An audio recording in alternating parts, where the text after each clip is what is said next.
Hello everyone, and welcome to the top cut of Swimmer Sync 82. It is I, Matt Gamer II, and once again joined by NM. Yes, don't worry, we are back. We have not left you, but we are ready for some top cut gameplay going in here with Faritoso versus Cats. Seeing the lineup here, we got some really nice players from either side. Ones I recognize being like Bandit from Faritoso. We got Havoc and Q over on Cat's side. It is going to be really nice to, again, see some gameplay from both of these teams, as I always say. Absolutely, we got some heavy hitters in this lineup. As to expect from a top cut match, I imagine we're going to be seeing, honestly, quite a bit of the same weapons that we have been seeing. Definitely going to be seeing the E-Leader come out at some point from Bandit. Oh no, I think we found a meta. Oh no, oh no. Yes, the Chargers have made their re-debut since they were shut down in Splatoon 2 because of things that have happened that we will not speak of, namely particular specials. Yes, the IA, if you will. But other than that, as we're talking about that, I feel like a lot of weapon classes are just better now because of things that were removed from 2 to 3. Of course, ink armor for stuff like chargers and other backlines, and dualies especially because MPU weapons just really picked them off. But you know, now you just see them just grinding through everything. Like dualies are doing really well, especially Glugas and Tetras.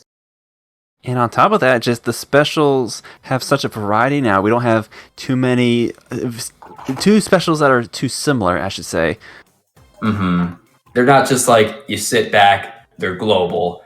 You gotta go in. You gotta make some plays, or at least you gotta throw them down. You can't just sit back. Absolutely. Now this set, as it is the Great White Bracket, is going to be a best of 5. So we're going to have 5 potential matches, but once you get knocked out, you're out. There's going to be no do-overs now. Yeah, basically now or never for these teams in order to keep it up in Great White, as we're starting on Rainmaker and Undertow Spillway. I was mixed on this map at first, but it seems Rainmaker for this map, it's an easy one and done. You can easily squid roll right from mid to the podium, and then just go on an uninkable Inkling on right, and then you're right at the podium. Pretty short. Indeed, it's a pretty small map. I actually started to liken it to Muscle Forge, just because of the layout and the size of it. Mm-hmm. It does have that similarity to Muscle Forge, especially because like if you want to like compare it like the middle part, but I feel like the middle part is a little more awkward here, like especially in splat zones. It's just really off. But here we see some comps. We have a splatter scope instead of a splat charger. Nothing really different except it's got a scope now. We also got some jet squelcher right here, of course, you know, sloshers. We got splatter shots on either side for your aggressive option. Really nice picks from both teams. Yes, indeed, we have the matching Zap and Splatter Shot, as you mentioned before, as well as the Bucket Pick. I think buckets are also one of those weapons making a comeback. Just super strong with a lot of the different terrains that we have going on. Mm-hmm. As you can see here, they have already deployed a tactical or trying to pick it up, but yeah, it seems that comps are going for a Slayer support, bucket, and then backline. That's pretty much the comp we're seeing here. Now we are going to be seeing the 2 go down for the side of Cats, but so far we haven't seen the Rainmaker get picked up. I say that as they are going to be taking it to the first, well, they're going to attempt to take it to the first pedestal, but they are going to be taken out quite quickly. Interesting that they're actually choosing to take it on the left side, but Havoc is unleashing triple ink strike here, but that's not going to be enough as Scooter made a really nice play and just straight up charged in there and got the Rainmaker. I have to admit that the first time I played Rainmaker, I was still in the Splatoon 2 mindset and completely bypassed the pedestal my first time around, so... Ooh. But we are going to be seeing them taking it to this left side here and taking that first checkpoint, but they do go down in the process. Something that I love doing with this new pedestal system is when you can dunk a Rainmaker, there's areas alongside the pedestal where you can immediately jump to hold a really good position to try to get Rainmaker again from the pedestal. This map is not really a good example of that, but like Scorch Gorge with its checkpoint, you can squid roll immediately on that stack that's right under that big dome and just keep that area. That is super true. And something I just realized is that even though you get the checkpoint, the Rainmaker is still acting like it is on any other part of the map. It will reset the mid if you leave it for too long. Bandit tried to survive as long as they could. They actually got pretty far with those triple ink strikes, but you know, triple ink strike is definitely going to kill you if you're on an uninkable surface. There is nothing saving you. Nothing you can do about that, and so it's going to have to be Cats coming back in, but there's still quite a bit of yellow on this map. And with that Tacticooler getting thrown down, they're going to be going in for some really aggressive plays here. Yeah, as you can see, the shot is immediately going, and there's like 3 of them right by the shot. Yeah, Yoshi is going out of there, but Q catches them and gives them the right hook, but not before being picked off by another. As we see here, Faritoso is keeping their ground, making sure that they have mid, they have the Rainmaker, and that Cats can't do anything.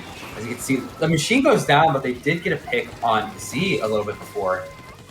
We had some really nice plays going on so far. Even Q2 getting control of this right side area and a path for the Rainmaker. Yes, as Faritoso is doing an excellent job at holding the line.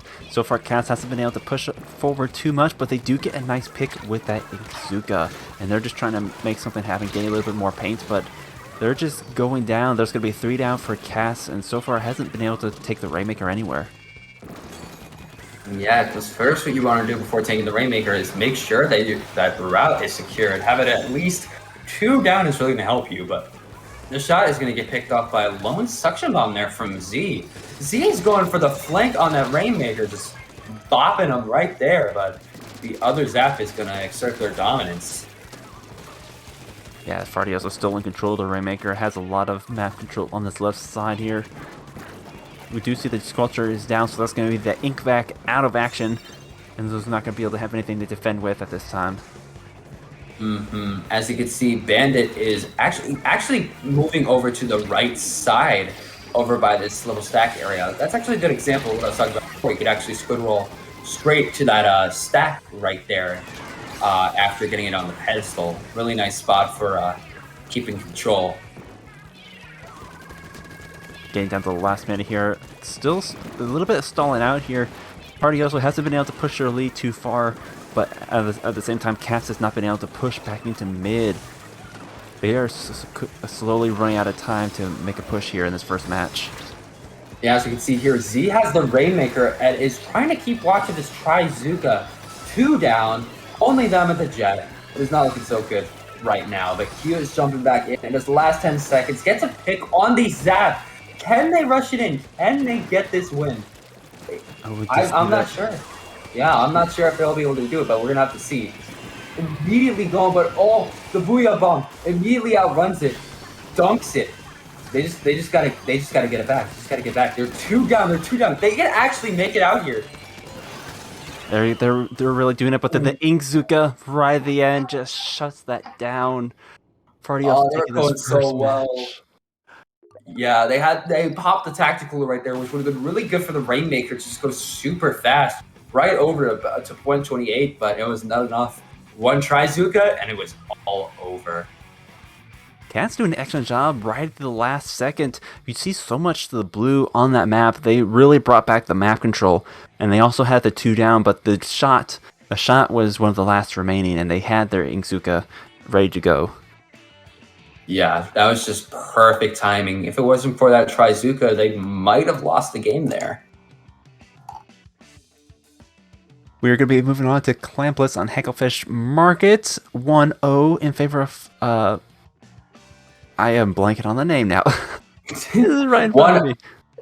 1-0 Faritoso versus Cat. Clamplets, Hacklefish, just Hacklefish in general is just a goated map. Goated map. It is so good. I've not played clams on it so far, but I've enjoyed it quite a bit. Yeah, I'm pretty sure, Clamplets is also the only one I've had barely any experience on with Hacklefish, But if it's anything like the other modes, it is going to be a really nice time for both of the teams to just have fun on. So it's definitely going to be really good. Now, as the objective is not in the center, being on the watch, well, you still have to be on the watch for the flanks on this map. However, it's not quite as crucial as you don't have to focus too much on the center of the map. I am curious to see where the clamp baskets are going to be situated. As I said, I have not played Clampless as of yet. To my knowledge, it is going to be like where the end Rainmaker pedestal are, right after that, those two ramps. It should be right there. As we can see, not much change-ups, but we're seeing an Explosher. Oh, okay. That's new. Interesting. Yeah, Look at all that Faritoso QR as keeping well. it same. Yeah, Faritoso keeping the same exact comp, but we're seeing an Explosher this time instead of, I'm pretty sure they were running Jet last time. Interesting, especially because its kit is not the best with Point Sensor and Inkstorm. Yeah, they don't have too much of a pressure sub, but also the Inkstorm doesn't have quite the presence that the Inkvac had. But that being said, they are going to take 3 down on the side of Cats here. Oh no, sorry, yeah, Cats are going to be going 3 down. So Faritoso is going to be taking control of mid. As you can see, they popped another Tactic Cooler. All they got to do is get to that ramp area and secure that. But Inkvac is making sure you're not doing anything. You can get behind me, but that looks impossible. Was that Inkvac able to suck up the rain? I couldn't tell. Knowing what Inkvac can do, it can probably suck up the rain.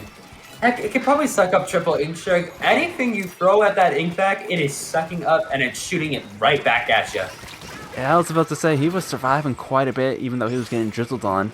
But it is going to be that Slosher down, and so far we're back to a neutral hold on the map. Yeah, as we see here, the Slosher is trying to keep control of mid, but not enough. Goes down to Bandit and the infamous Splatter Scope.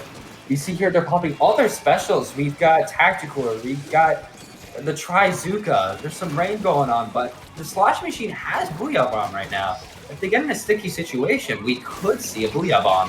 But that's going to be the first couple of points on the board for Faritoso. 2 of them go down to Z the Zap. They're making good plays so far. And they did have that Tacticooler buff, so they were able to get into the action with full special once again. And that basket is going to be closing for the time being, but still a pretty decent push for a first. Yeah, as we see now, they're pretty much just fighting for mid. Trizuka going up against Trizuka, but the one on Cats is going to go down. As you can see, okay, things are going fast. Triple Ink Strike coming out. There is Ink Storm. There is so much going on this map at once. Slosher is going to get the pick on the spotter shot. As you can see here, this game is just, it's really fast-paced. You never know what's going to happen next. It's just absolute chaos. Little skirmishes is every little nook and cranny of this map. And we do see the members are coming back to mid to solidify for another push in the making. That being said, the Inkzuka takes out the Charger, an excellent pick. And that's going to be that Inkvac down and pretty much shutting down that push before it can even begin. As you can see here, it is free down on Cats' side. The Slosher has got to keep a defense on that ramp, or else it is curtains. But they're doing a really good job of keeping that defense, even against the entire team. Triple Ink Strike going to do even better. Like, pull it in there. That is, gets a pick on Bandit too. That is perfect. And with 2 members for them down, that's going to be allowing Cats to move back in and start collecting those clams again.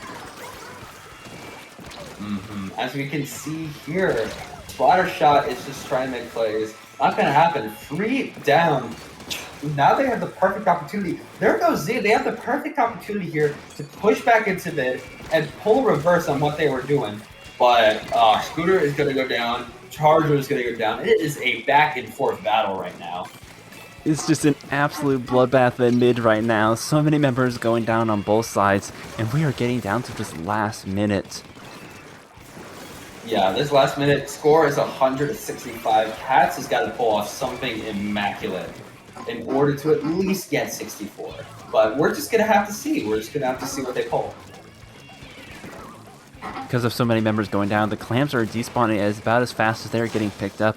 So not a whole lot of clams in stock for either of these two teams, like barely enough for a power clam, and that's going to be their clam carrier going down there. As we see, 4 is waiting, just inking as much as they can for their next tactic core, while the machine is going for a right flank. This is really something really good about this map, that you have these alleys that you could just easily flank on. I love it.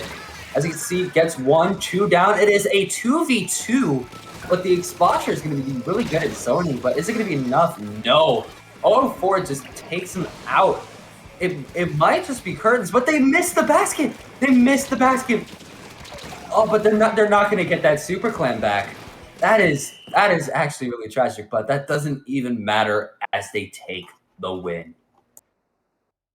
Yes, they were able to collect all the clams and just keep them away from cats, because without that power clam, it did not go into overtime. So it's just going to be a clean 2-0 in the second match. Yes. There's only one more match to go for Faritoso to take this entire set and knock cats out. And it is going on mincemeat for Splat Zones.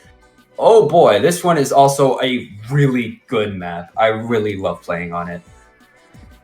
Now, does this... I don't think I've played zones on this. Does this remove the bridge walkway that goes through the middle? It does not. It is still there. Interesting. I imagine we're still going to be seeing the charger coming out, though.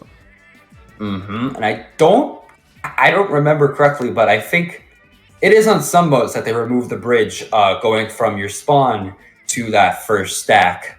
But they always keep that mid. Gotcha. Yes, I do know that is true for tower control.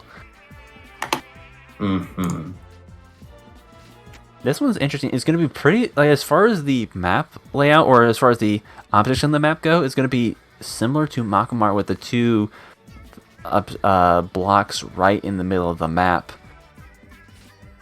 Yeah. I'm really excited to see what we see. As you were talking about before, I am predicting kind of the same comps we've seen from either team. Zap, shot, bucket, charger, or like some type of backline weapon. Agreed. That Inkzuka, no, not the Inkzuka, the Ink Strike is definitely going to be coming in handy for zones on the... Triple Ink Strike is really important here.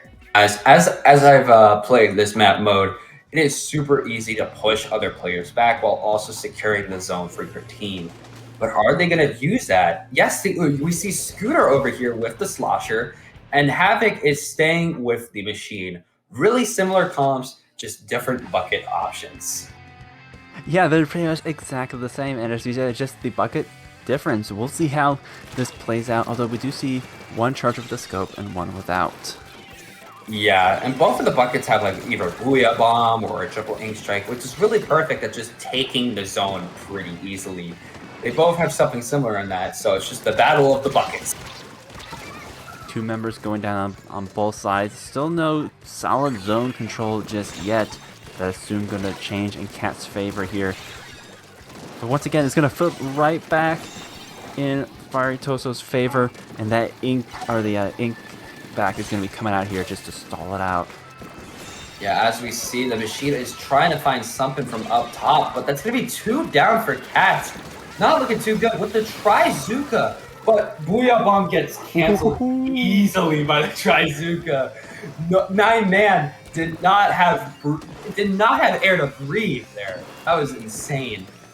Just absolutely shredded, and that's going to bring it down to the 3 down, and so now they're going to be pushed way up into their base, completely keeping them out of the zone. Yeah, as we see, it is already 2 down for Cats. 3 down is just the machine. Oh, wipeout! They are getting spot camped now! Oh boy! This is not looking good. We're down to the last 30 points. They're going to have to pull something together if they're going to pull back this match, because this is match point for Faritoso. Yeah, as we see, 2 down on the other side. They have all their members alive. It is just the Zap. Can the Zap do anything? But no, that's going to be another wipeout. And I think, yeah, that is going to do it for this set. Faritoso takes it. That is a brutal final match there. Just absolute dominance in this last match, really taking the cake as they close it out. Yeah, that was just, they had a really insane push at the start. Yeah, picking off the Booyah Bomb with the Trizuka and then just spawn camping the entire game. What a way to end out the set. Thank you for making me not watch Wahoo World again. Indeed. Oh man, that was insane. But unfortunately, that is going to be it for us as commentators. But don't go anywhere because we will have more top cuts.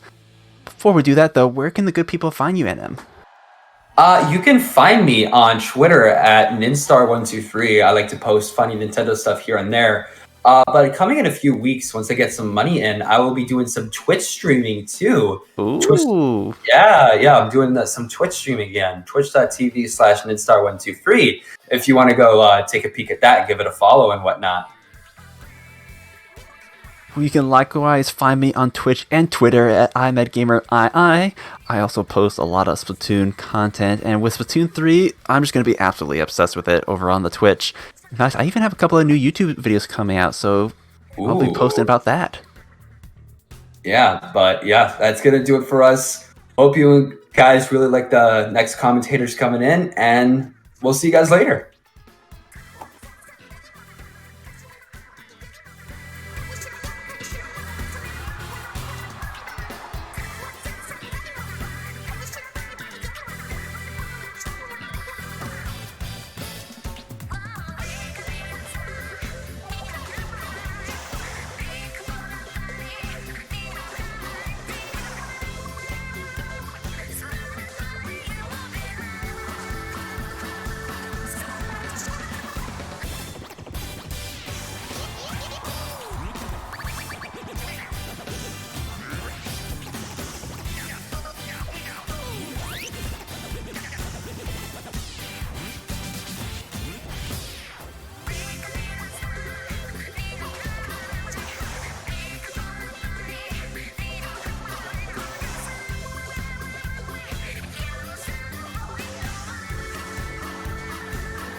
Welcome everyone to the semifinals of Swimmer Sync 82.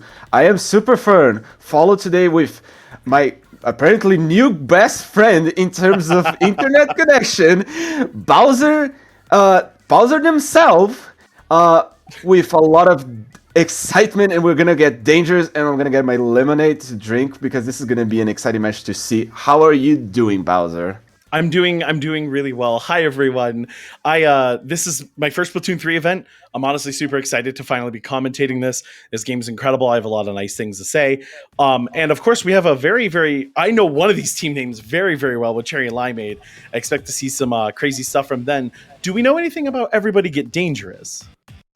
I honestly have a single clue. I'm looking at the roster. There is 7 people in this team, with Voice being the captain, who won Leo. I think we saw them previously on stream. I know Cherry Lemonade and Now Game just had a marvelous, beautiful match they played with both teams showing up on stream before.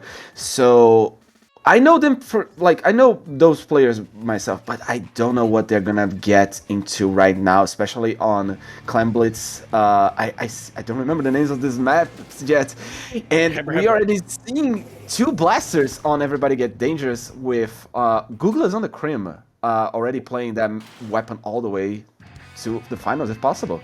That's a pretty dangerous comp. I know it's I think that's the range blaster. It's very up close though. This comp seems like they want to get in there and do some damage, which I really like seeing. And of course, this tournament's called Swimmer Sync, so we'll see if they swim or sink right now. Here on the right side of the map, range blaster putting on some pressure right now around the blue. Unfortunately, gets taken out by that E-leader from downtown. Nice shot from Shiny. Let's see how they hold this mid. This mid is gonna be mostly trying to get a little bit of cleanse, trying to get an important pick, but with the E-leader being basically playing a mid liner. Oh wait, but there is only one. The Rapid Pro is the only player missing from the being splat from Cherry Lemonade. Will they be able to get a clam and already start their own pushing? The Rapids getting a good position on the right side, applying a lot of pressure. With the bucket having an Inkling, that might be able to be very essential for a good starting push. They have control of mid, but nothing is happening that much. Pika is just sharking underneath the shoulders, and here comes the Inkling trying to enable the first push, getting a good pick, but getting picked later. They managed to open a path and score the first 20 points of the match. I like that movement from Pika, moving forward, taking up so much space. Was able to get a lot of pressure going right now, and some points for blue team. They're still scoring. Pika's there, is back already. Oh, a wonderful splat coming through from Shiny again. Well, you're right, almost frontlining right now, just holding it down, not letting anything happen. Finally goes down. I really like that opening play. They're gonna get so many points to start here. Barriers finally back up with 62. It's not a bad start, not a bad start at all. Not a bad start indeed, and some people did point out in a little bit of another match that this map in particular is giving a lot of wallet warehouse vibes in terms of like if you get into your base, there's a high chance you might suffer a little bit from getting locked into your base. With the brush doing marvelous job, but just a little bit more of a special power up could have been enough to getting 2 picks. Unfortunately, that's not gonna be the beginning of their push, but it might just be a catalyst for the following push where just Pika is Cream is left alive with the Googles. Let's see what Everybody Get Dangerous gets here. I like that wave breaker. That's going to allow them a little bit more movement, some freedom there, try to get some of these points. And I'm actually curious. I was worried about the range problem on this team, but it looks like the Rapid Blaster and the other blaster and the special from the Octobrush are actually allowing them to get a lot of movement in. And you're right, you get stuck in this base. There goes the crab going off right now, really just choking out blue team. Cherry Limeade right now losing to Everybody Get Dangerous, who's now at 47-44. Any more, or is that it? Looks that's gonna be a little bit 6 clams on their back. Or 2 more, 3 more. It's not gonna be more. They wanted to prove me wrong. They were like, nah, Bowser, check this. I got a few more. Oh, welcome to Commentators Curse. That's gonna be your first rodeo for sure. You're gonna see a lot more. You don't understand how much I've killed Colorado Smash already. They know. The Commentators Curse is strong with me. I'm well aware. Let's see what this Booyah Bomb does. Hopefully they can get the pushes. A lot of orange on right side right now. I don't want to see if they're going to be able to pick it up. One player goes down from Cherry Limeade. Oh, trying to push up. 2 down on everybody get dangerous. I think that's your play. They're gonna be able to push up. They got 2 balls. Oh my god, what a stop! Oh my god, that was actually a really crazy battle that just happened. But it looks like Cherry Limeade's gonna get the score at least. Oh, they missed! No! They missed! Not like this. Already on Splatoon 3, and old habits, I guess they do get splattered or die hard. That's the worst. My. No, that's the worst video. You get a trade like that, almost everyone goes down. You get the free points, but they weren't. Oh, you hate to see it right now. Octobrush putting in work, manages to pick up Shiny just before getting sent back. Just enough time to play with there. Gets a ball in hand. Oh, are they going to go for a quick, dirty little capture here? I think so. It's only going to take out the penalty points, but how many more can they get in?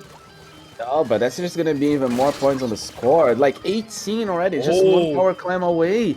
And Shiny getting a nice assist pick. Yeah, that's one of the things I don't understand about this game. A charger gets a pick, but they only get an assist. You do more than 100 damage. How do you still get an assist on this game? Splatoon 3, please give me some chargers for my love. I get killed enough by chargers, but I respect it. I understand. I want to see Cherry Limeade's got to make something happen quick. They have 11 seconds left. They got the they got the clams. They got the ball. They have everything they need, but they got to break through this line. That wave breaker is just doing work right now. We're able to get at least one pick, but there's the Octobrush gonna hold it down. Overtime. Oh, we get a little overtime timer now. That's nice. Yeah, didn't you notice? You can actually see how much time you have left by the blue, or in your case, your ink, showing underneath the overtime. And that's they break the barrier. Matches. Oh wait, is this gonna be enough? They only have one clam. No, it's not. Yeah, no. They have one claim. It's not enough. Yeah, you have to get this You up gotta quick. pick. Not enough time, unfortunately. Oh man, and a nice last attempt, but great stuff by everybody to get dangerous. They had a really, really strong play. They only needed one, and they doubled down and got some more points. And wow, really spectacular stuff. That was a really fun first game to watch. And also, I'd like to point out congratulations for the brush, because actually this time it's to be a very viable strategy. Notice how the brush used the same strategy for Zipcaster. The difference was that on the second attempt they managed to get a pick on the charger, but using the Zipcaster on the left side of the stage, or just the right side, unless you don't fall on the void that is underneath the bridge, you can actually get quite an interesting pick or push going. You take the E leader of paying attention to mid, which gives your teammates enable time to push. So maybe a strategy people can copy, since this game just came out.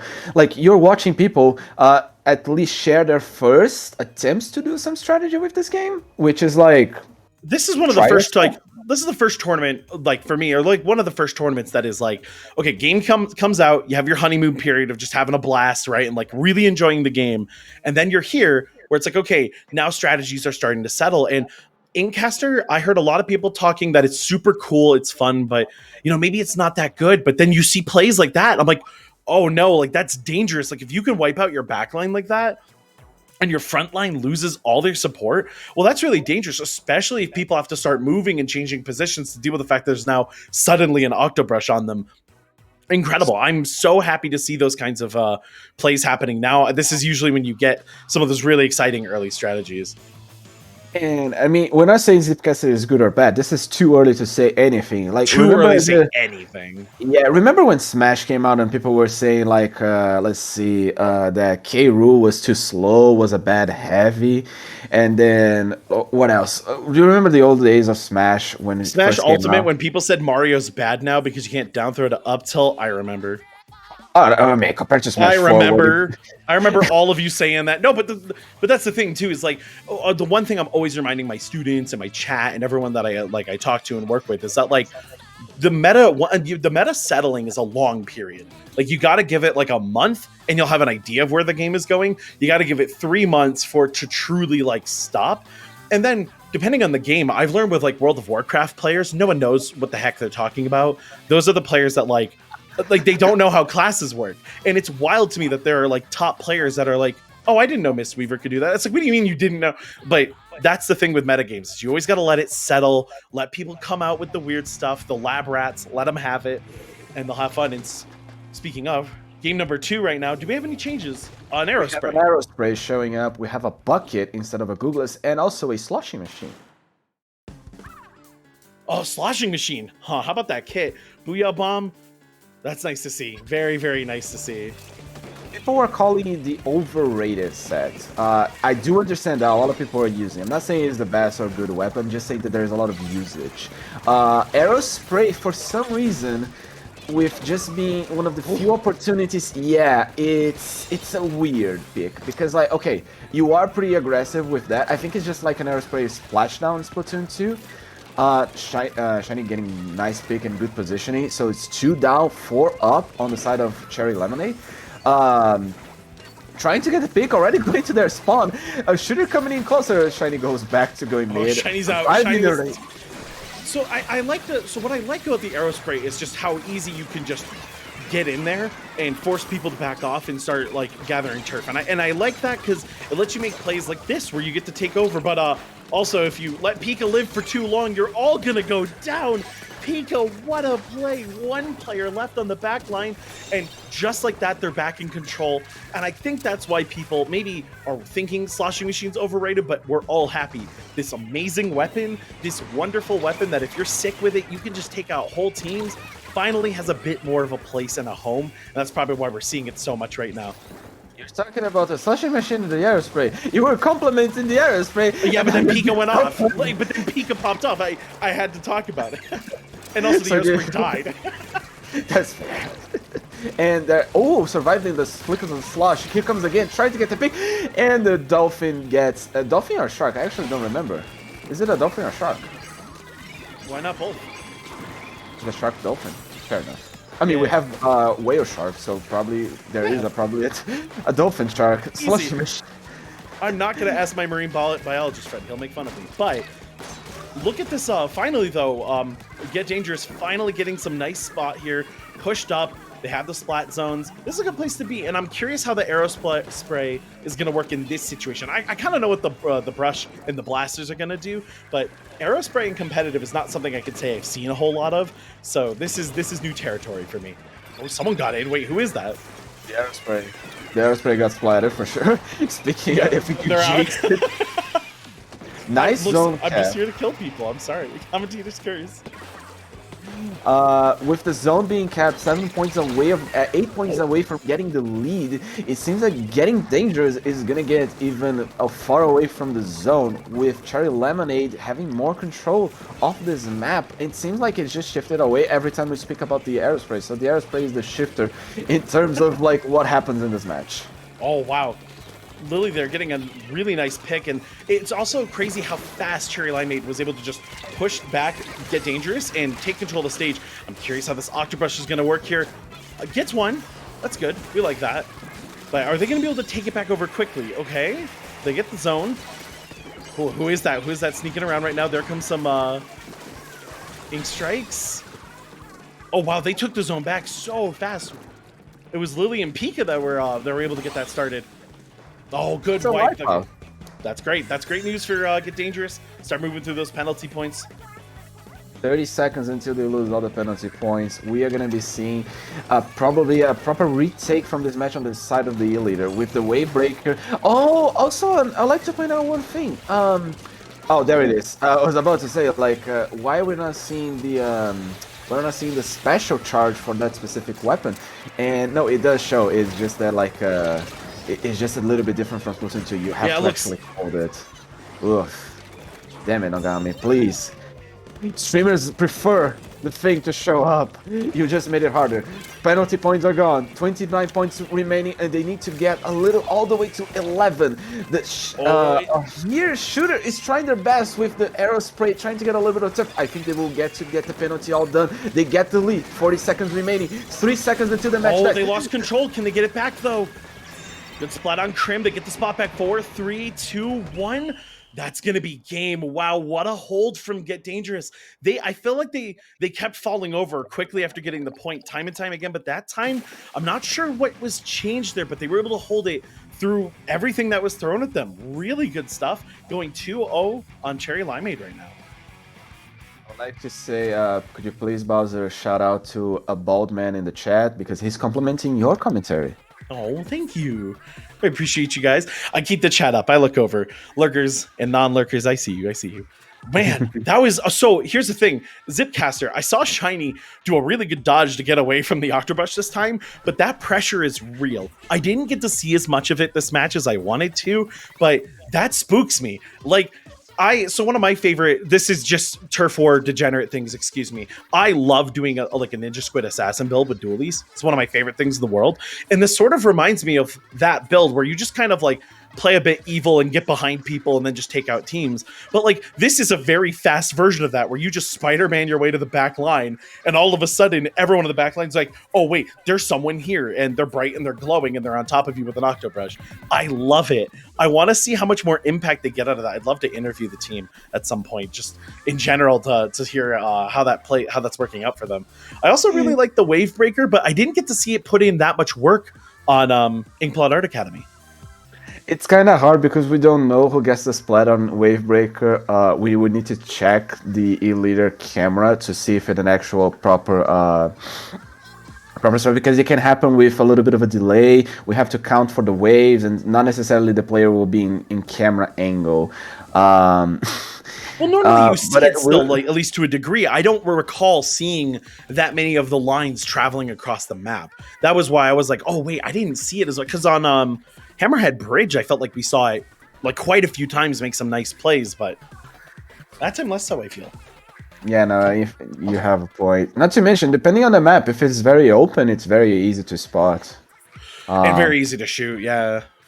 Mm-hmm. It becomes a question, like when it comes to the wave breaker, you literally want to hide it as similar to a beacon. Like, you have to make it the hardest possible to hit, and at the same time, the closest to the enemy team as possible. And and one thing you did mention earlier, the way you said I would like to interview the team players from the match. Just imagine you in a soccer match after the match, and you just like all the players saying, "Yeah, they had it in the first half, not gonna lie," or something like that. Game number 3 right now. We're at the museum. Gonna make a mess right now. Let's see if there's any changes right now. I see the Glugas, good. I'm so happy Crim's running the Glugas. I'm a Dualies fan, and it's just nice seeing those. Oh my god, right to work, Shiny. Getting some wonderful picks right off the bat. Oh my god, there's so many people splatted right now at mid. See how that range blaster's gonna actually force Shiny to go down. Love to see that, and look at everybody get dangerous. They have first checkpoint, and they're sitting pretty. Really nice stuff. I will say for sure that one thing I would say from Splatoon 2 to Splatoon 3 is that because of the lack of armor, the blasters have definitely shown up more. And I kind of feel that not many players do remember or do know how to fight them. It's been I years. mean that in like a constructive way, because we saw Shiny. Like, okay, you are an E-leader. On Splatoon 1, that's literally where you spend most of your time. With the brush going for the Spider-Man, it just ended. It's just like a matter of range and where you position yourself. But then with the range blasters and the range blast, no, this is actually not the range blaster as we saw earlier. This is actually the vanilla blaster. It becomes an ordeal because you have to survive the indirect splash damage, and this is a lot of chip damage from just the rapid blaster. Yeah, if they sneak up and they get one shot on you and you're not squid dashing or squid rolling out of the way, excuse me, then it becomes a problem. Also, Lily becomes a problem right now on the tower, taking out 2 players so quickly. Pika and Krim are going to be able to move the tower back into position, hopefully set up for their team. I really like what I'm seeing right now from Everybody Get Dangerous. Look at that, so close to that last checkpoint. We're going to see how they play this approach right now. Nice pick with 2 players on Everybody Get Dangerous already on their, I would say, Overlook or Perch. We don't have many callouts, and the tweet I saw from one of the matches was just like a basically Bible. It was a good intention, but damn, it was so many callouts that we had to learn for this match, and I don't want to. I honestly just want to call over there, over here, and on my ouch. If this is yellow spinny, and this is right now is yellow team spinny. I'm calling this spinny forever, and none of you can stop me. What happens if it's orange versus green? Then it's orange spinny. Oh, so okay, so it's not yellow. So you're not committing to the callouts. No, I'm committing to the object, not the paint color. Listen, It's important. And also, what's important is Cherry Limeade got a very nice push there, but unfortunately got stopped. And look at how far pushed up Get Dangerous is right now. The Inkjet coming out right now, causing some problems. Oh, gets picked. What a shot. Oh my god, from downtown. I will never know how far the E-Leader shoots. It always feels like it shoots further than I expect. What a play from Shiny. Good positioning. See if they can do anything with this tower. Oh, I like the spot here. Somebody on yellow team right now is playing back, and oh my god, look at that. Someone from Get Dangerous up close right now, forcing Shiny to back off. Oh my god, what a pick. Who got that? I'll never know. We will never know. Oh yeah, it is missing the assists and the KA on the top right of the screen, because you usually had a counter for specials. Specials and how many splats you got. That is definitely missing, so we cannot tell. Oh, hopefully that comes back soon. Oh my god. Synapse right now getting so many picks. There's the third one. Can you get the fourth? Are they around? No, they're not. They're not around. They don't want anything to do with that right now. Shiny, I clap for your optimism. You got the fourth right there. Pika gets down and the Inkjet comes in. Shiny, please. I admire your courage on trying to get a charge shot over there with a jump, but you jump into mid with no turf control. And Octobrush right now, oh, the special was up, but they go down. I was wondering if that was going to come into play here. Shiny right now has full territory, can hopefully take the person on tower. Hasn't found the shot just yet. Oh, man. So close to the end. 2 remaining. This is probably Cherry Limeade's last attempt here. They're going to have to push this one all the way in. Which is difficult because Get Dangerous hasn't let up once. That is true. They only managed to push once and all the way to 52, not even break the second checkpoint. So it is going to be one of the most 45 seconds of Cherry Limeade in this tournament, because they not only have to break 2 checkpoints with a 2v2 situation happening, 2v1, there is a possibility they might be able to get to the first checkpoint before everyone's respawn, and at the same time Cream is the only one in front of the tower, so they do need to get at least 2 more picks without getting splatted. There's some specials coming. Bubbler is up. We have the Wave Breaker. I know Octobrush is the closest one on Get Dangerous last I checked. These numbers are coming in and out, which is making this a lot harder. A Booyah Bomb is up. That's going to be huge. I wonder what they're going to be able to do with it. Cherry Limeade's really moving in right now. Here comes the Octobrush. Gets a trade on the tower with 4 seconds left. They have to get control of that. Okay, they do. Trim of the Gloogas. Has no wall. Going to get taken out by the Ink Strike, and that's game. So fast. What a good use of specials. Barely in time.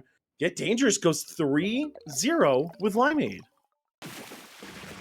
Let's say that the last moment gave me vibes for Splatoon 2. Like did you know that actually using Stingray to finish a match in TC is canon? It's Shining Victory Beam, according to Callie, and I do feel that. I mean, technically speaking, Splatoon 1 had the same thing, using Ink Strike to stop the tower. And we kind of saw something similar from Splatoon 1 having a comeback on Splatoon 3. Now, with a 3-0, we are going to be moving to the finals, I believe, correct? We're waiting for production on that one, but this is, Splatoon 3 looking dangerous right now. I really like the aggressive use of specials. I like seeing Zipcaster get that much love. Was just awesome. I really like that comeback that Cherry Limeade was on. They used specials really, really well. They broke a lot of space with Wavebreaker. It was cool. This is a really aggressive so far. I really like what I'm seeing. I guess there was a lot of pushing enemy teams back in Splatoon 2 and forcing them to back off all the time.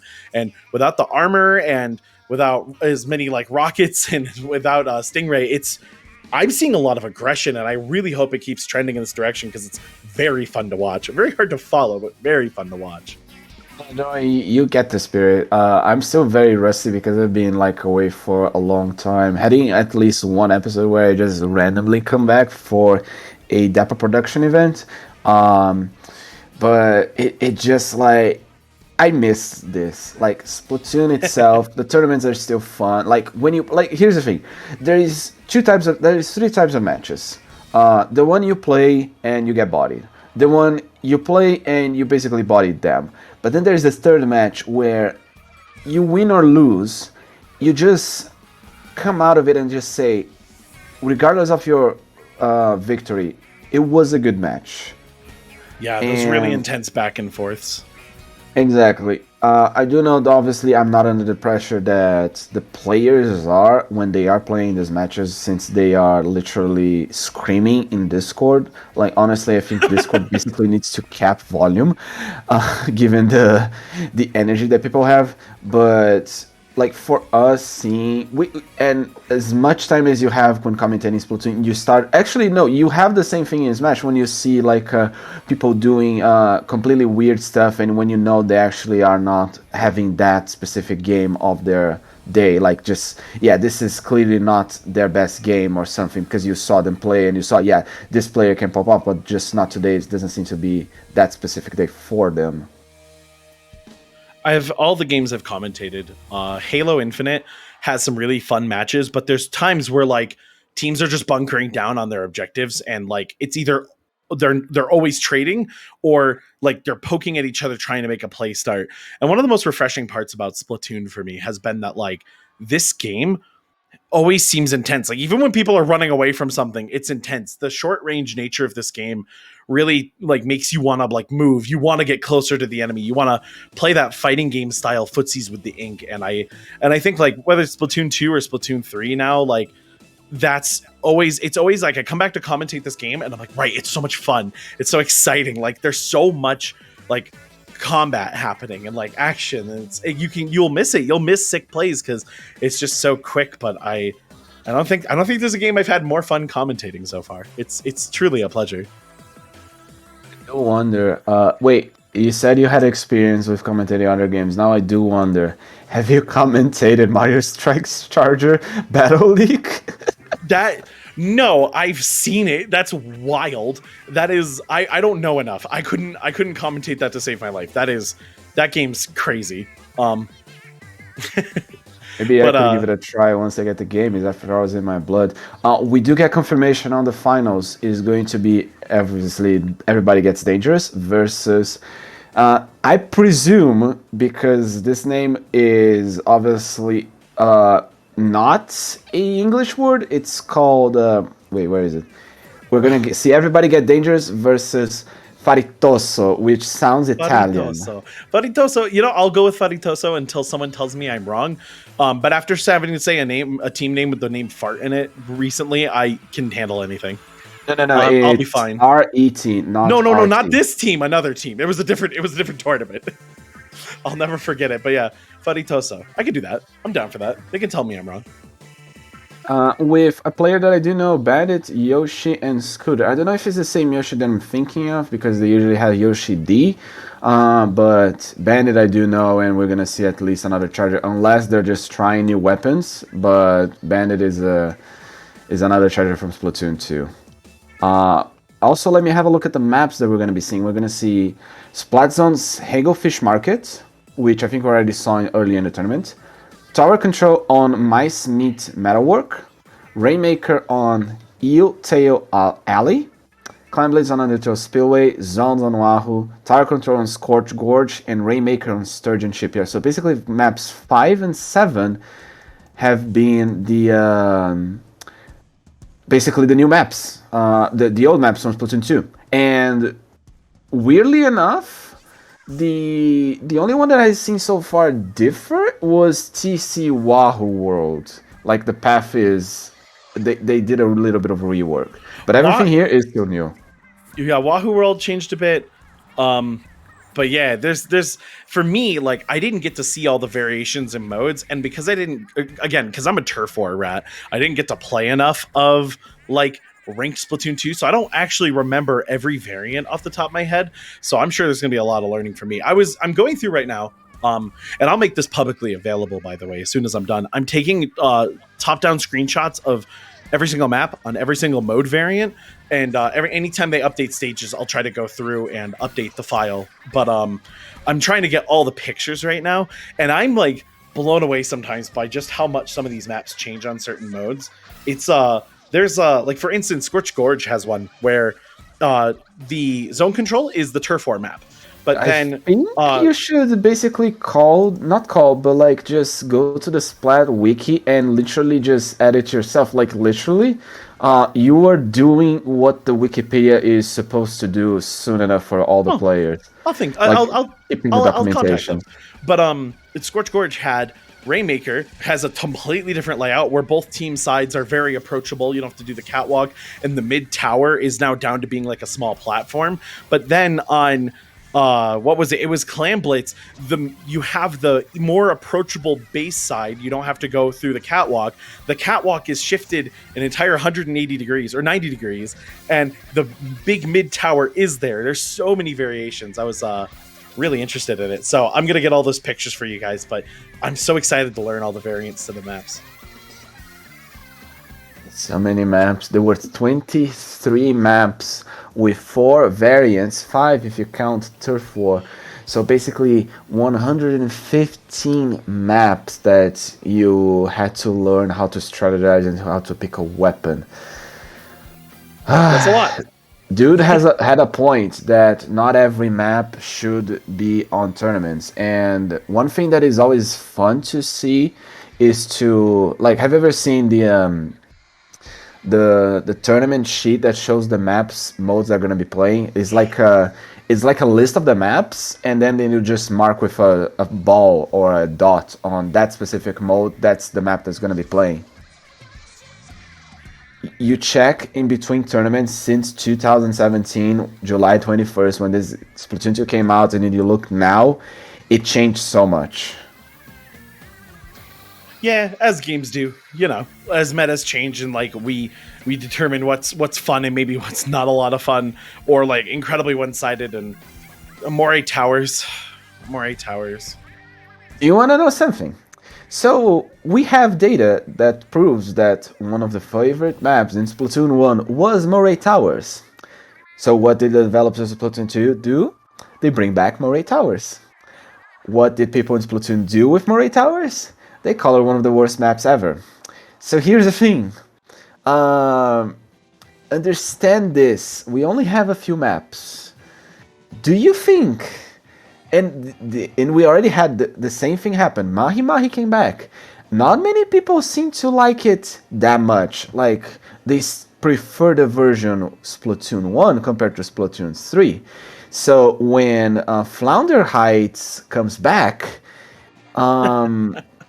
those people that enjoyed it, will they still enjoy it or no? I see. I don't know, because also like a lot of the players have changed too. Like the community's grown and changed. It's kind of hard to say if they will. I just know that if they bring back Moray Towers, I want something.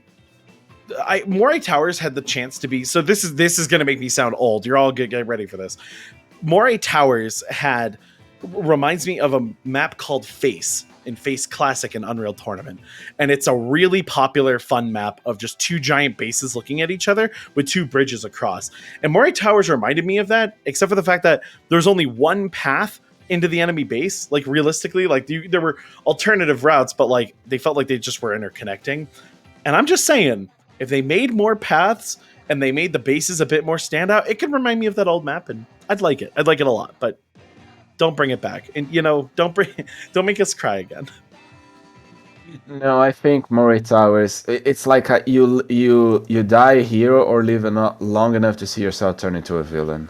Yeah, and what I normally say is I'm gonna have to, if it shows up, I'm gonna learn it anyway, right? Like I can complain all I want, but I'm gonna have to play on it anyway. So like, That's true.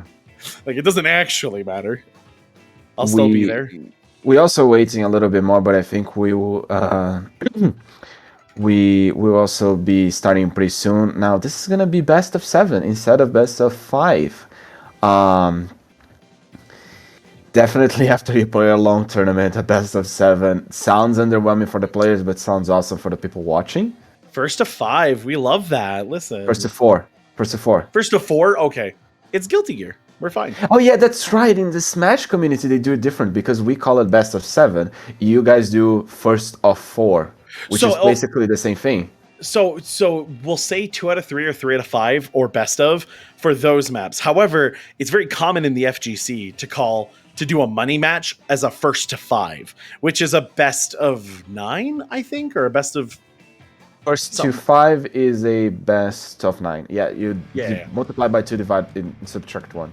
Yes, you know it better than me. Let's Trust see me, what I'm we an got for- engineer. I will. Oh, I see some Tetras. Oh, more dually action. This is what I wanted. Everybody get dangerous running only one blaster this time. They're running a Sploosh and a Junior with that Octo Brush, of course. We have Tetras, an End Zap, a Splatter Scope, and a Splatter Shot. So, kind of classic. I like seeing the Tacticooler come out. This is such a fun special. I love it. The Tacticooler, I have a name, but I cannot call it because this stream is not mature enough for this. But Yup. but basically, I can give you a hint. Is the original Coca-Cola from the Oh, from the 20th no. century. But Yes. listen, it's a fun special. And that's what I'm here for. Also, you know what's fun? Getting You a go huge fast. early lead. Look at Get Dangerous right now. There's no one on that objective. They're just up front. They're just up doing something. I like this use of Reef Slider. That's going to get a loss of control. Oh, look at the Tetra player just going flying. Finally goes down, but broke all the way into enemy lines. Ink Strikes are going to make Get a up nice pick on the rapid blaster. Yeah, we can't say no to that. Oh, looks like Orange Team finally gets ahead of it. Faritoso, right? Yes, yes. I think it's a coup. You mean the wait? You're Teammate. talking about the teammate Orange with the team. Japanese characters? Yes, I think it's. I think it's I meant the I meant the team name. We're good. Oh yeah. Oh, I forgot we had a lot of names. Oh, yeah, already getting call out. Brush trying to get a pick, but getting to a 3v1. That was unfortunate. With the Orange team still having control, Faritoso is on the lead, and it seems they will be able to get at least a few more points, while their teammates are just respawning and jumping back in. Oh, here comes the Crab and the Ink Strikes, though. That might be enough to break the point, but there's a lot of ink coming in from Faritoso right now. Finally losing control. Oh, but it doesn't matter. They get it right back. And everybody Get Dangerous right now, struggling to take it back. There's so much pressure on this map right now. There's bombs going out everywhere. And here comes a flank right now. Who is it? Oh, and it was the Splatter Shot player. Okay. Splatter Shot bought a little bit of time. They don't have the shooters. They just need a little bit more. But no, the Reef Slider. One. I admire the control. The Tetras had the control to not use the Reef Slider because it would not necessarily cap.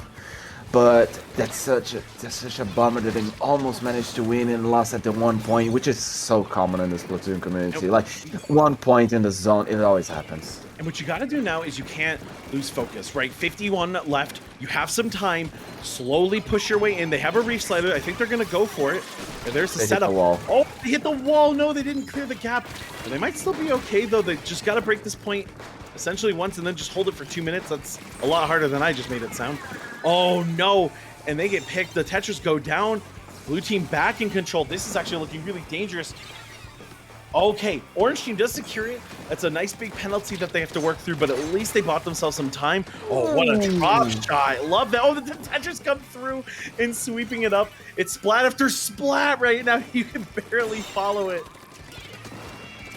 It's so intense. This match is just being very back and forth now, to the point that it's just now a control of the zone for the yellow team, while blue team is just trying to get a 60 points victory, make it 70 points, which makes, I believe, they have to hold this for at least 40 seconds. And 40 seconds doesn't sound that much, but it's so much time in Splatoon. Like, all they need, it's 40 seconds straight away and they win the zone. But no, 1 minute and 20 seconds remaining. It's basically half of the game they need to hold the zone.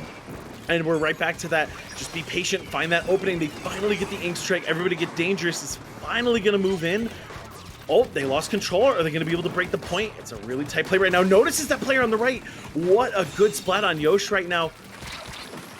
Leo right now moving up, trying to get someone on the left here. They do. There goes down Scooter. This is a great opportunity for everybody to Get Dangerous, but it's still a ton of penalty to move through. They have to hold for 51 seconds right now. Oh, it might time out if they hold it. Yeah, it'll time out. They'll get it. No, I'm considering no timeout, just to give it an idea of how much Bandits tried to survive. It survived. That was a good use of the straight. vacuum. You were and a slow good turning with pick. that. Oh. Wow, No, what the a problem is the vacuum has a little bit of a delay. It's like a sorry, Like a it's like a tank. tail. It's like a tail. If you don't, it's not stiff. It slowly moves if you move your waist. That's the point. Yeah, it kind of plays like a tank, like the crab tank, actually, in a lot of ways. No, I was saying like a tail, like an animal tail, like a dog's tail, long tail. Oh, got you. it takes a while for it to fully move. With seconds remaining, we're going to overtime with the rapid blast on the left side. Ink vacuum coming in, ink strikes coming in. It's so much ink. Even if even the overtime is a little bit more focused on the tank. This is so amazing. You can actually keep a timer. Oh, okay, this is one of the best Watch ones. that overtime. Roll down. It's so They're low. going for the shield. The shield gets destroyed immediately. Oh, actually, no, it's running a little bit more. It's The ink not goes yellow. enough. Whoa. At the end there, what a crazy fight at the end, and Everybody Get Dangerous just couldn't hold on long enough. Really, really close game number 1. And I just want to go back to that ink vac play against the Octobrush. You move so slow, you turn so slow with that to actually properly read where the Octobrush was going to go and not die there was actually a really big power play.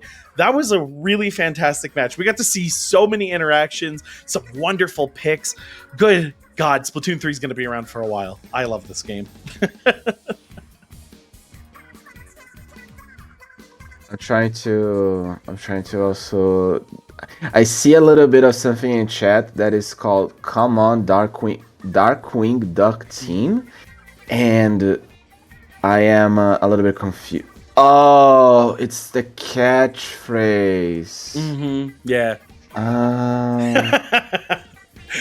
And then you get called out immediately. I wanna call you out one more time, by the way. You know what was really cute that you said a moment ago that I'm never going to forget? You called this next map Mice Meat Metalworks.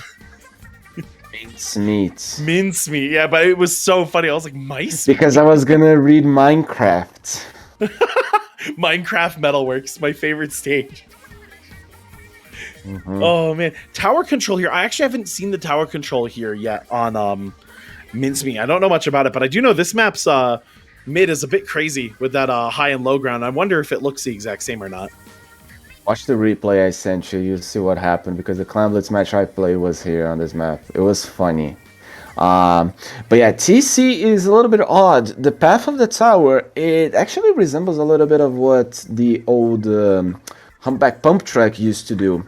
Because what happens is the tower goes from mid to all the way in front of the left side where the basket of Clan Blitz is located. Then goes all the way to the other side, similar to like you approach and then you basically walk in a horizontal line from left to right. Oh, so it's like a Z almost.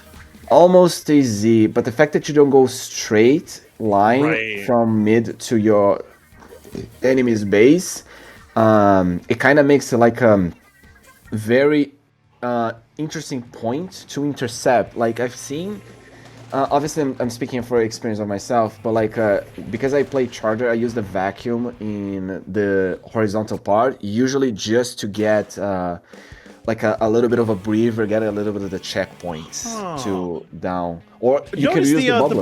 The bridge is sideways. It's been rotated 90 degrees. That's really interesting. This mid is a very different playground. I really like this. It's just the missing part of a bridge, actually. Oh no, you're right. It is just missing a part of the bridge. The truck is missing in the back for some reason. I don't know if that's a truck or a bridge at this point. A truck can be a bridge. That's but here true, we are. but... Map number 2 on Minecraft Metalworks, and the specials are already coming out. We got a Tacticooler. We have a killer whale involved right now. Actually, what I was going to say is that 52 gal. It is. Rocking the ink wall still. I'm sure a lot of people are very happy about that. I would love to see a moment because, like, okay, so I was discussing with my friend how to avoid one of the things for the killer whale, but we're just seeing all the way a snowball effect happening. The Z that we're mentioning was basically one of the biggest checkpoints. Brush coming in for the charger. Bandit misses the pick, but here comes the sloshing machine trying to get. Brush falls all the way, gets a distraction. But it that's works special. perfectly. Wait, special gets to use Zipcaster. Hold on. Where are we at? No, Octobrush in the back line ends up getting a few picks, but goes down. There's only one member left of Everybody Get Dangerous. Finally, Faritoso is going to be able to move in for once now. I got pushed back so far. We got some specials on deck too. Splatter Scope. What does the Splatter Scope have for special again?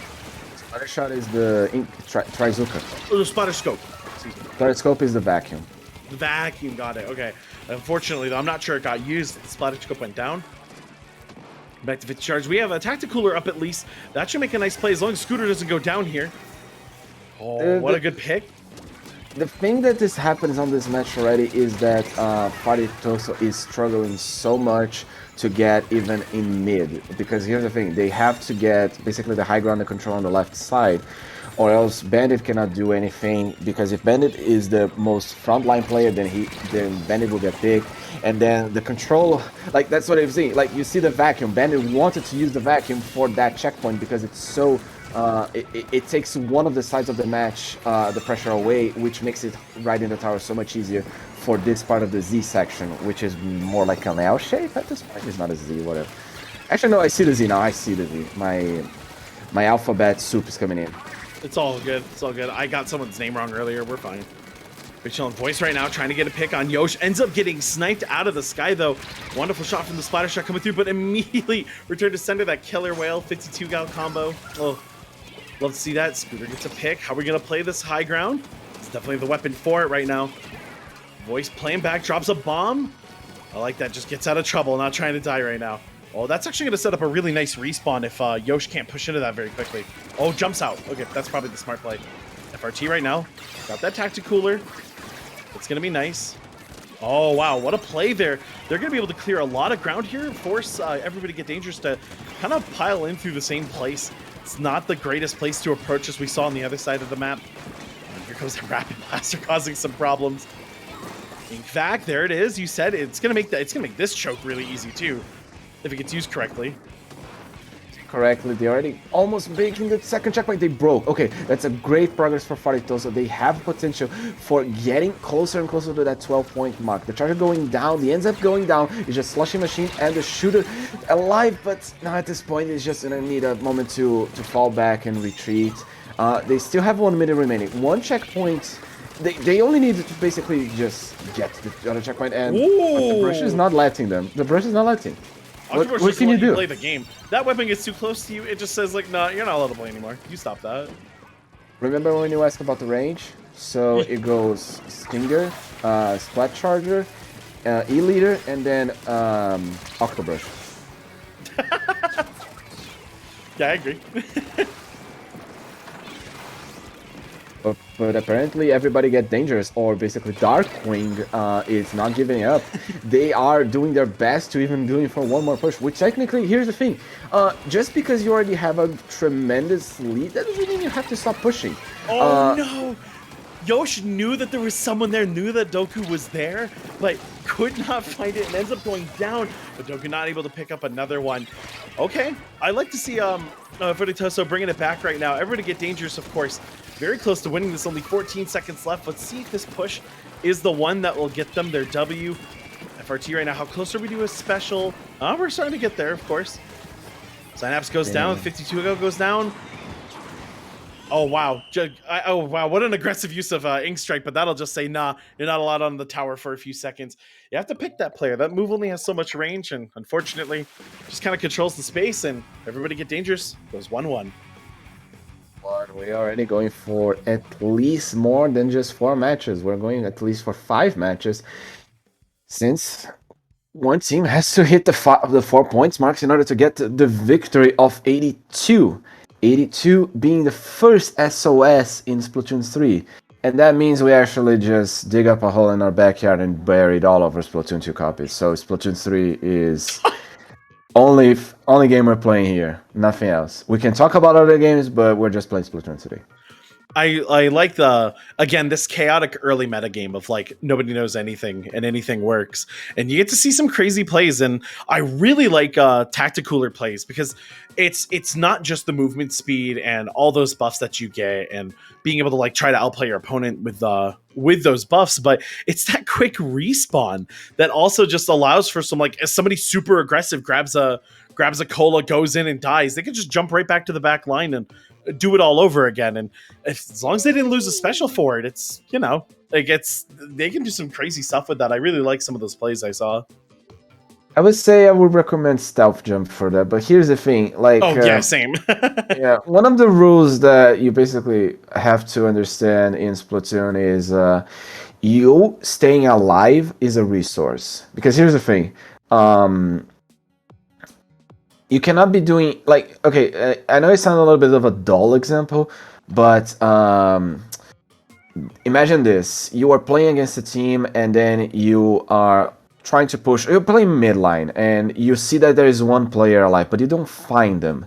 Even if they are just respawning or just sharking their base or basically just AFK, that player existence Forces you to play around them.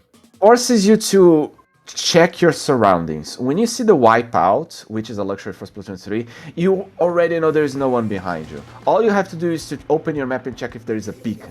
Which, remember, the Bubbler special is a beacon. So if you leave that thing open, it might as well just use a beacon. You might be flanked in the back. You might get flanked by accident. Oh, I see a change now. We see a Squelcher out in play right now. Some Dapple Dualies, which a lot of people are saying isn't the strongest, but there's some potential for some really nasty kills with that. Really good time to kill if you get up close. Interesting stuff. The Tetras are back, of course. Love to see that. The push already going for Dark Queen, already getting 3 splats and only losing 1 player in the meantime. Tetris also going down. They pick the Rainmaker. Which one of the paths they're going to choose, the up or the down one? They go for the up one, trying to get the quick jump. Don't get splatted before they touch the dome.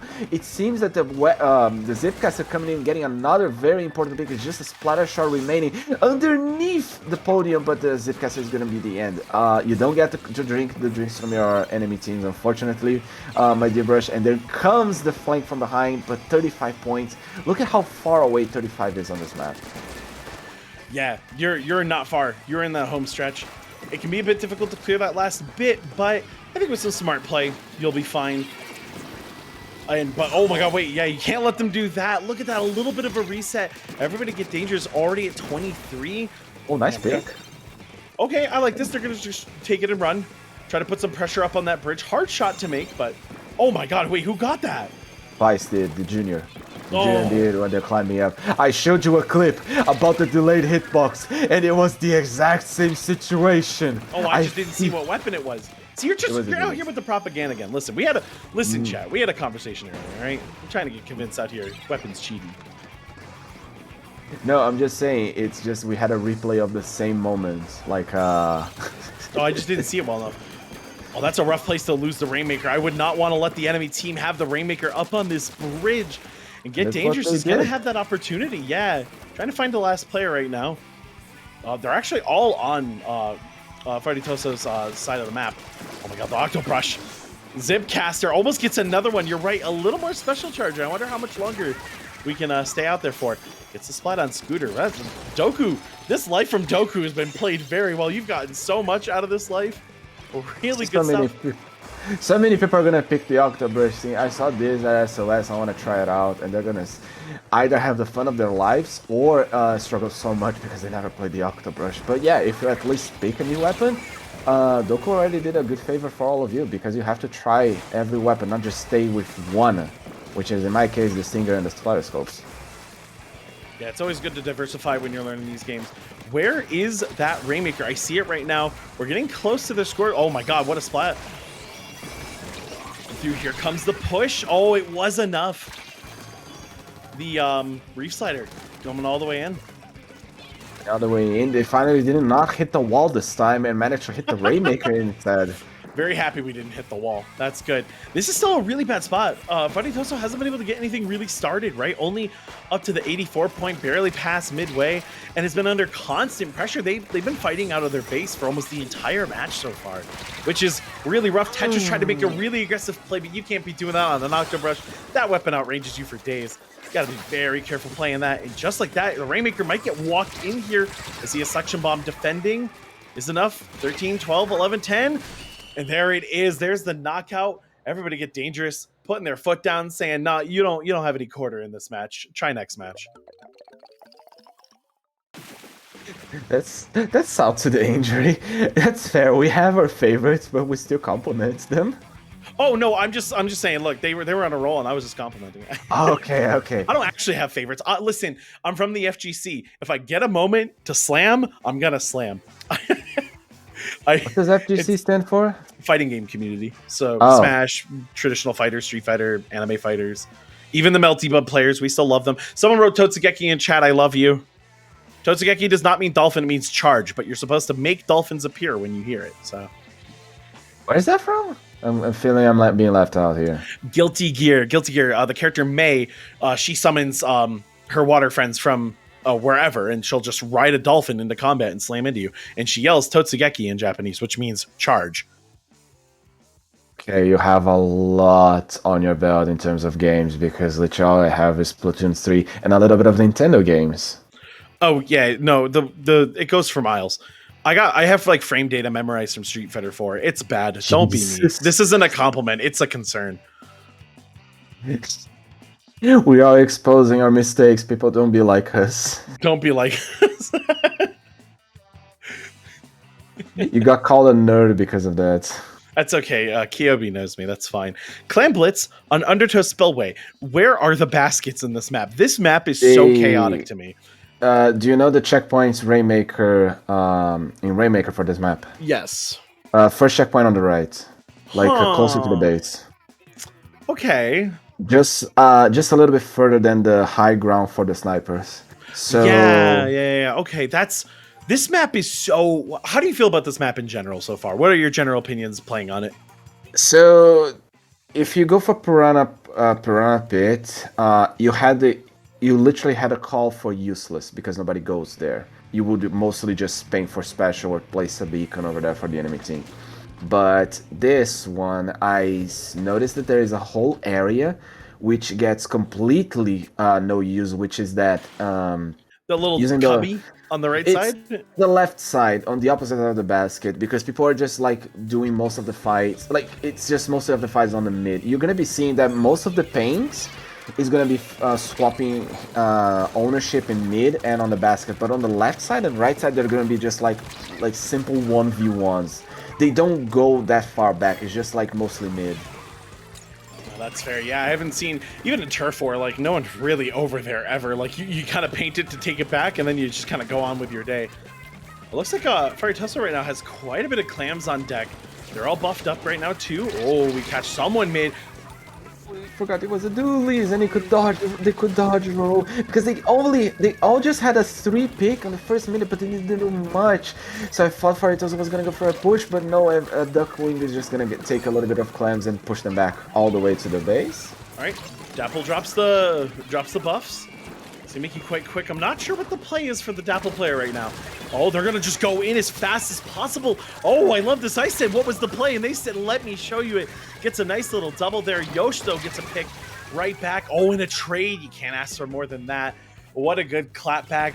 Wow, everyone's just trying to make me eat my words today. I'm here for it, but goddamn.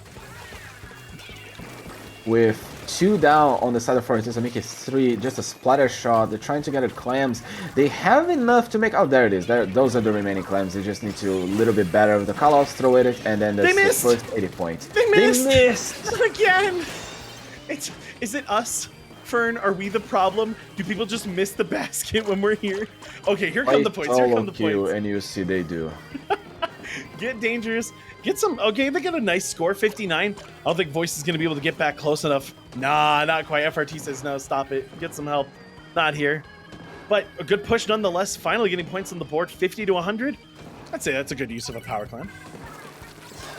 They're all the way to the back. Remember, the penalty works a little bit. I know the only penalty I actually do know is in Clan Blitz. It's the half point that you manage to score. So they score 50 points, penalty is 25.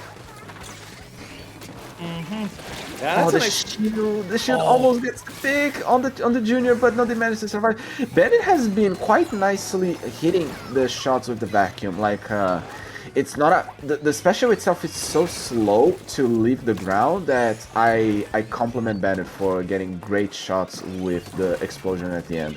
Bandit responded so fast too to just like, oh, you're gonna bubble? Okay, fine, I'm gonna vacuum. And it sort of just tells the bubble player like, yeah, what are you gonna do? And they just gotta back off. And hey, I'd say that was that's a worthwhile trade. That bubble can be so hazardous. Oh, what a shot on Doku right now. Bandit's just putting in work right now. I love it. So they're gonna be able to move up all the way in. I think they are. This is the setup. In back, trying to find that shot. Has to fire it close. Unfortunately, can't turn fast enough to turn back onto Voice. They're gonna lose the Powerball for that, unfortunately. That's going to be everybody get dangerous moving back in with their lead, and that's not a good sign.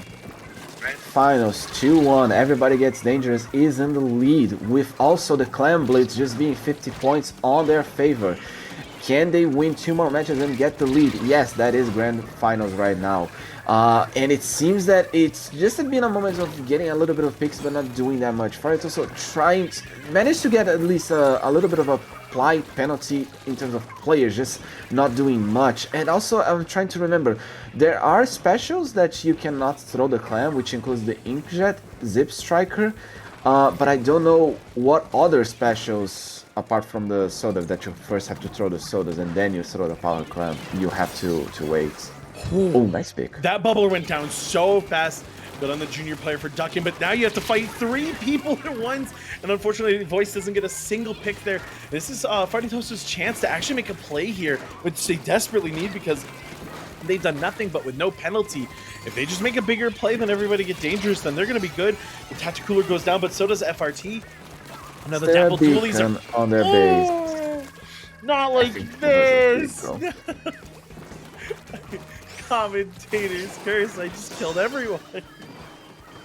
No, I don't think you did. You see the beacon over there, left by Everybody Gets Dangerous. They did not open the map to check the beacons, because that's what Dapples do. Oh man, there's so many clams up too right now. A fresh beacon sitting in place.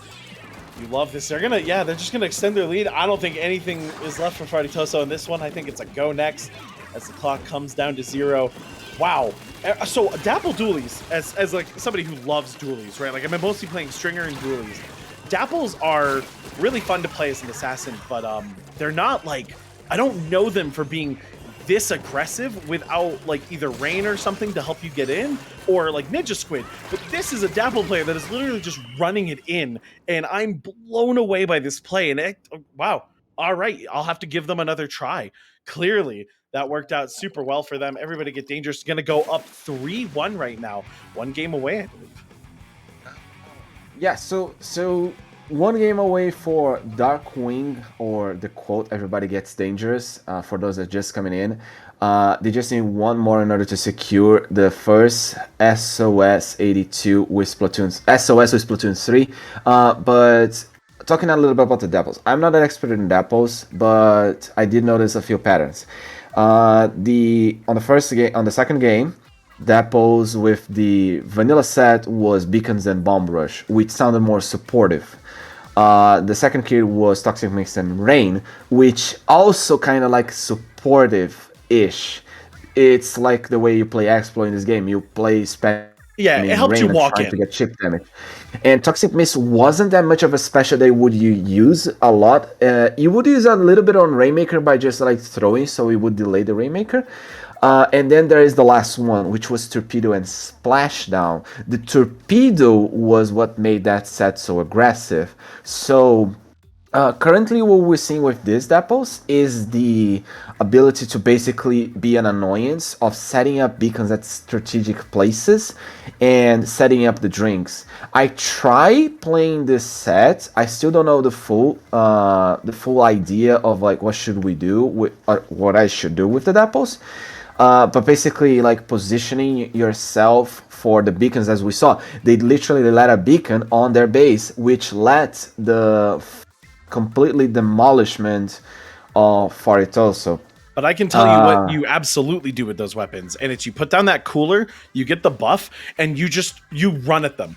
I saw so many times where there was just a little bit of patience, right? Some zoning, some movement, right? And then all of a sudden, the Dapples were in, 2 people died. And it was like, if you blinked, you might have missed it. It's like finding these really aggressive moments. Because, yeah, Ninja Squid is fun and all, right? If you want to be a rat like me. But, like, just going pure speed and going in there faster than most things can react. If you're on a slower weapon like a blaster or on a charger, they're just going to be on top of you. If you don't hit that shot, you die. And I think that's one heck of a way to play, and I really, really liked it. Are they back, though? They're not back. Yep, no, that's fair. That's fair. Not on this map. Not on this map. Wahoo Zones, one of the few moments. I think there is no other circular zone, even on Splatoon 3, as I can tell. Wahoo seems to be the only and unique mode where that happens. And yes, the control of the zone seems to be not changed compared to Splatoon 2. Yeah, and you get that outer rim, which you don't get in other game modes. So this is a nice setup. That tacticooler placement is actually kind of rotten because you can grab a soda and then approach from 3 different angles. Okay, everybody gets dangerous, gets the first zone. Or no, they don't. They get the second zone, excuse me. Faritoso finally pushed off. Actually pushed really far back. I love this aggressive play. I love that everybody get dangerous, just moves in. Oh, we're going to have a contest on here. 2 splat walls. Zeneps is going to take control of bottom. Love to see that. Splatoon 2 or 3. I see 252 gals fighting 252 with gals wall. and 2 walls. Reminds me of Gibraltar bubble duels in Apex. Like, it's just, that's all it is. You basically have a bible of references for enemies. Here comes. Okay. Listen to this. Did you see the aim of that Zipcaster? Did you see exactly where they hit it? Yeah, So that's what I'm precise. saying. That was very precise. I want to let all of you know there is a story level that lets you just infinitely Zipcaster. Go there, practice the 2. weapon. I 2 promise story you. levels. Yeah, there's 2. Okay, yeah, but there's one in particular that's very easy to get to, and it's like a nice way to practice. Because, damn, it is hard to get some of those angles. Really good stuff by the Octobrush player. And look at this. This is gonna be a knockout. They just. There was gonna be a drip pick. just- The junior wanted a drip pick. It's over. They just held it down and they just walled them out just like that. There was no say in that. That zone got grabbed once and it was over. Faritoso got pushed so far out and wasn't able to get anything back. And I'm not sure just from watching it once. I'd have to check the replay what really held them back there. But Get Dangerous took command over this. The first game goes to Faritoso, but then Get Dangerous just took it and ran. What a set. What I said indeed, and sadly, everyone that is watching, this is the end. Not a Splatoon 3, that's just starting. This is the end of SOS 82, with our first champions being Darkwing Ducks, or Everybody Get Dangerous, with an amazing display of Zipcaster, Tentacooler, because I think that Dapples was swapping in between Enzap at one point and then Dapples. 52 Gal. I mostly remember the Zipcaster and the Rapid Blaster. Okay, the Rapid Blaster and the Range Blaster that we saw at the beginning too. The lack of ink armor is really allowing some of these more aggressive weapons to come out. We don't speak about the devil. I'm putting the devil down. Give me a second. Without the ink armor, like some of these weapons are able to like really pop off and control spaces that before they could control, but you just couldn't consistently do it with ink armor being in the way. So I love seeing that. And you're right, Tacticooler. Tacticooler put in some work in these games. I'm gonna have to reconsider how I feel about that special because that was strong. The special. Okay, so this is the thing. When you play competitive, you play different than you play solo queue. That's one of the first rules of competitives. Because here's the thing. As someone else pointed on their podcast a few moments ago, it's a great special for teams, not a great special for solo queue. And that's kind of the thing. You might want to try it out in, obviously, you're going to be playing Turf War Warrior. I'm going to be playing solo, but I want you to drag you back to that S+ match. That's the thing. You have to learn two things: when to pop it and where to pop it. Armor was basically when to pop it. Now you have to learn where to throw it. To whom you give. Yeah, and while it can be used as cover, it's dangerous, right? If you see a Tacticooler in a bad spot, bomb it, throw a special, like something, right? You'll destroy people. Like if there's still sodas on that, they have to go and get it, and that's that can be really rough if you can't make it all the way over. And wow, yeah, it's strong, and yeah, armor, it really was just automatic, right? There was no range limit to it, like it just went off. And so it's nice now that you have to make like a tactical decision as to where to use it, and then the players individually have to use those buffs correctly to really get the full value out of it. It's very, very cool. Very, very cool indeed. Also, I presume that the camera person can save replay codes. Apparently, they cannot. Only so far, only the players of the match can actually share replay codes. Because I would love to actually give. Like, here's the thing. If you lose a match, I actually speak off the bottom of my heart. You lost a match. You have right there a computer with the ability to replay. Do not use it to be like, oh, this is not the shot didn't connect or something like that. Use it to see what your teammate or your enemy team did. And this is something that you can basically share with everyone. Like literally Game Builder Garage, you can share your game with everyone. Obviously you need to upload the replay. But that's the thing. With Splatoon 3 being this, and obviously we still love watching the matches live, I would love to see in future tournaments people just sharing their replay codes for people later learn to do similar stuff. Unfortunately, you don't have the aim when you do a replay, so it's just like you have to kind of guess where the person is aiming. So you don't see exactly how our Zipcaster Doku managed to aim at that specific point in Wahoo. Yeah, but like the biggest thing here, and we say it in fighting games all the time, watch your replays, watch your losses, right? Watch your wins. Make sure you know why things happen, right? You don't want to be relying on, oh, well, you're just a good shot and you get lucky. Like, no, like see where the play went well, see where the play didn't go well, right? Those hard fought matches where you just lose and you're like, man, like my team sucks. Okay, but go double check. Make sure that you're not also responsible for some of that. And I find that like replay systems allow players to get so much better so quickly. And it's worth it. It's worth it. Learn how to watch your losses and it'll make you a lot better. But This seems to be the end for us, right? yeah, I think that's it. Production, are we good to send us off? Oh, we can at least check the third place. Do we have a third place winner for the? Let's talk a little bit about the other brackets in the meantime. So obviously we have our winners, which was Darkwing. Damn it, dang it, I'm trying to. Oh yeah, I remember how to navigate on SS. We have Darkwing. Everybody Gets Dangerous. First place, Faritoso second. Third place, Ascension beats Cherry Limeade by 3-1 on the Hammerhead bracket. Sponge Cake 4-0's Radiance. Third place goes to Kraken, fourth beating Drifting Tide by a 3-0. And on the Mako bracket, we still don't know our winner, but currently it stands Sonaria with a 3-2 against Komodo. And third place has been decided. Pickup Team, that's their name. Pickup Team wins Squids off the fifth. That's that's it. We heard from production. There's your winners. There's your bracket. And all of you, thank you so much for coming to Swinger Sync. I had an absolute blast commentating with you, Fern. I hope you had as much fun as I did. I had a lot of fun, and to be fair, I didn't notice the time fly for those matches. Like, it's been so fast. Yeah, so thank you all for joining us. I think we have a raid target right now, so we're going to probably be sending you all on the way. So send some love. I think we're rating 9. I think Boing's going to... Let's go. That should happen. But yeah, thank you all so much for joining us. You'll hopefully hear a lot more from us soon. Lots of tournaments coming out, lots of new events. Can't wait to... be there with you all as we play more Splat 3. This game's sick.